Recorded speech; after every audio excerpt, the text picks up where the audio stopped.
Sa bawat sulok ng ating bayan, may sigaw ng galit at panawagan.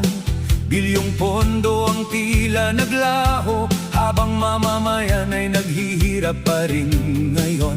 May mga lihim na pilit tinatakpan, katotohanan ay ayaw nilang pag-usapan. Ngunit hindi kayang ikulong habang buhay ang tinig ng bayang naghahanap ng gabay.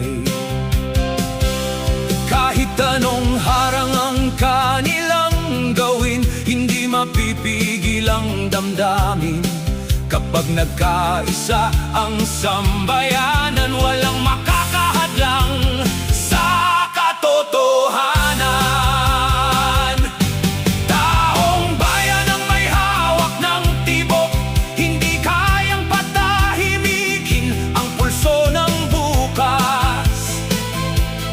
Kahit ano pa ang kanilang balak, katotohanan ay muling sisikat. Taong bayan pa rin ang mananaig, sa labanang ito'y hindi uurong nililihis.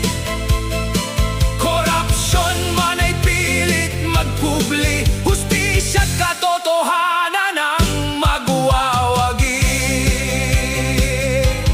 Mga dokumento'y pilit ikinukubli, mga tanong ng bayan ay ayaw sagutin lagi. Ngunit bawat piso ay may pananagutan sa harap ng batas at ng sambayan.